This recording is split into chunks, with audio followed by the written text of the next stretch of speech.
Shalom bien-aimés dans le Seigneur, c'est une joie pour nous de nous rencontrer au pied du Grand Roi pour notre méditation quotidienne. Nous sommes le mercredi 7 août 2024 et nous vous saluons au nom de notre Seigneur et Sauveur Jésus-Christ. Pour notre méditation ce jour, nous allons lire un texte dans la lettre de Jacques. Jacques chapitre 1er verset 12 dans deux versions.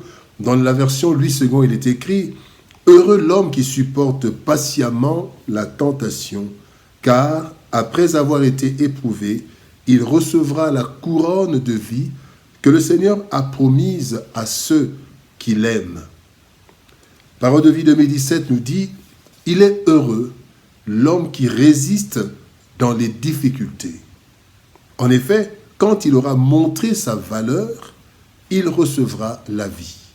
C'est la récompense que Dieu a promise à ceux qui lui donnent leur amour. Face à la tentation, tel est le thème de notre méditation de ce mercredi 7 août 2024. Bien-aimés dans le Seigneur, tout au long de notre parcours, nous rencontrons des difficultés, et cela, quelle que soit notre condition sociale, notre rang social, notre race. Tout être humain passe par des temps difficiles qui constituent des tentations ou des épreuves selon les cas. En fait, toute épreuve qui est le fait d'être éprouvé, d'être testé, alors toute épreuve contient une dose considérable de tentation. La tentation qui est une force qui nous pousse à faire ce qui est interdit. Et donc, toute tentation a comme revers l'épreuve. L'épreuve et les tentations, voilà pourquoi dans d'autres versions, il est parlé de preuve, d'autres versions de tentation, et dans la parole de vie, on parle de difficulté. Alors, le texte de ce jour nous révèle le prix caché derrière chaque tentation ou épreuve. Celui qui la supporte et la traverse avec succès reçoit la récompense divine qui va de la bénédiction temporelle jusqu'à la couronne de vie éternelle, par le fait d'avoir montré de l'amour pour l'Éternel qui ne nous tente jamais, mais plutôt nous éprouve. Voyons quelques leçons de ce texte du jour. Première leçon, parlons des temps difficiles, les temps difficiles. 1 Corinthiens chapitre 10, verset 13 nous dit « Aucune tentation ne vous est survenue qui n'ait été humaine, et Dieu, qui est fidèle, ne permettra pas que vous soyez tentés au-delà de vos forces, mais avec la tentation, il préparera aussi le moyen d'en sortir afin que vous puissiez la supporter. » Bien-aimés dans le Seigneur, lorsque nous traversons des temps difficiles, généralement, il y a 3 cas possibles dans lesquels nous nous trouvons. Parfois, ce sont les conséquences de nos erreurs ou du péché. Parfois, ce sont les actions méchantes du monde ou du diable, les conséquences de ce que les autres ont fait. Mais aussi, ça peut être aussi des actions de Dieu pour nous briser, pour nous fortifier. La tentation de la chair, bien-aimés, durant les temps difficiles, il y a la tentation de la chair et du diable qui nous pousse à poser des actes contraires à notre foi et à la volonté de Dieu. C'est la tentation. Jacques chapitre 1er verset 14 dit « Mais chacun est tenté quand il est attiré et amorcé par sa propre convoitise, la chair. » Et dans Matthieu 4, 3, il est dit « Le tentateur s'étant approché lui dit « Si tu es le Fils de Dieu, ordonne que ces pierres deviennent des pains. » Là, c'est le diable. Donc la tentation vient de la chair, mais elle vient aussi du monde et aussi du diable. Mais de l'autre côté, l'épreuve du Seigneur, c'est le test de notre foi. Dieu teste notre foi et veut nous montrer en même temps notre niveau spirituel.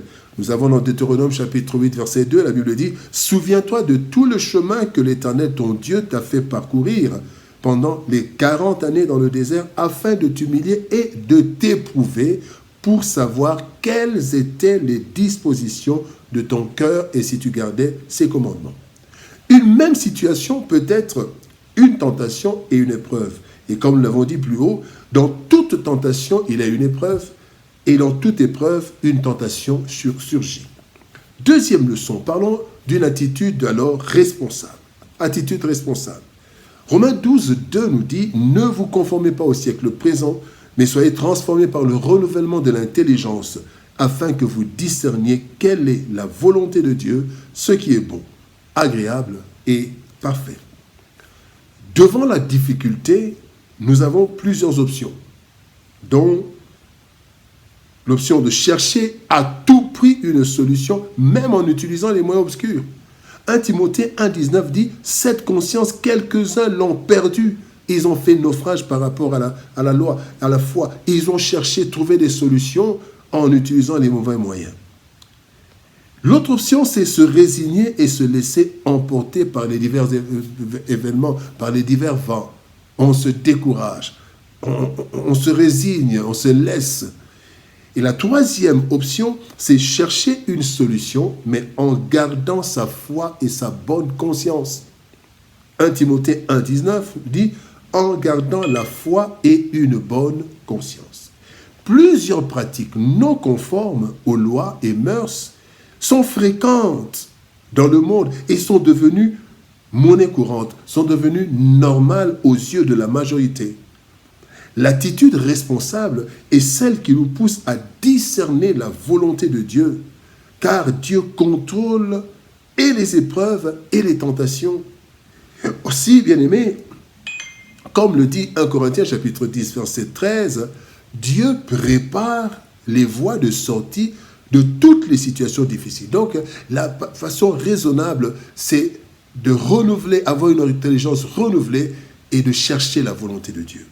Troisième leçon, notre attitude détermine notre futur. Deutéronome chapitre 30, verset 19, la Bible dit « J'en prends aujourd'hui à témoin contre vous, le ciel et la terre. J'ai mis devant toi la vie et la mort, la bénédiction et la malédiction. Choisis la vie afin que tu vives, toi et ta postérité. » Devant toute situation difficile, bien-aimés, nous devons savoir que, d'abord, les difficultés ne marquent nullement la fin de l'histoire. Ecclésiaste 9,4 nous dit « Pour tous ceux qui vivent, il y a de l'espérance, et même un chien vivant vaut mieux qu'un lion mort. » Deuxième chose à savoir, c'est qu'une mauvaise décision peut affecter notre futur et celle de plusieurs générations. Prenons la mauvaise décision d'Abraham d'avoir un enfant avec Agar. Les situations, les difficultés, les problèmes surgissent jusqu'à aujourd'hui, subsistent. Et la troisième chose, bien-aimés, nous devons savoir qu'une bonne décision nous ouvre les portes de la vie. Deutéronome 7,9 nous dit « Ce Dieu fidèle garde son alliance et sa miséricorde jusqu'à la 1000e génération envers ceux qui l'aiment et qui observent ses commandements. » Bien-aimés, la Bible nous dit dans Éphésiens chapitre 5, verset 17 « C'est pourquoi ne soyez pas inconsidérés, mais comprenez quelle est la volonté du Seigneur. » Face à la tentation. Face à la tentation, bien-aimés, notre attitude détermine notre futur. En effet, que nous soyons tentés par la chair, le monde ou le diable, ou que nous soyons éprouvés par le Seigneur, nous avons devant nous la vie ou la mort. Soit que nous cédons au mal, et que par amour, nous décidons de nous soumettre à la parole et à la volonté de Dieu. Une attitude responsable qui nous poussera à choisir la voie divine nous ouvrira la porte de la bénédiction et de la couronne de vie éternelle. Pour cela, Dieu lui-même ne permettra jamais qu'une tentation soit au-delà de nos forces et il en donnera les issues de sortie, les issues de secours. Face à la tentation, bien-aimés, demeurons attachés à Christ, parce que notre futur en dépend. Prions. Père, nous te bénissons et te rendons grâce pour ton amour et ta bonté. Merci Seigneur, parce que tu viens nous rappeler, tu viens nous ranimer, tu viens Seigneur au Dieu de gloire nous rappeler que devant la tentation, une mauvaise attitude peut nous coûter la vie. Merci de nous aider Seigneur de gloire à avoir une attitude responsable devant chaque épreuve, devant chaque tentation, devant chaque difficulté. Aide-nous, Seigneur éternel, et bénis ta parole. Au nom de Jésus-Christ, nous avons ainsi prié, Père. Amen. Bien-aimés dans le Seigneur, que Dieu nous bénisse. Shalom Au revoir. Et par la grâce de Dieu, nous nous retrouvons demain pour une nouvelle méditation au pied du renvoi. Shalom, au revoir et à demain.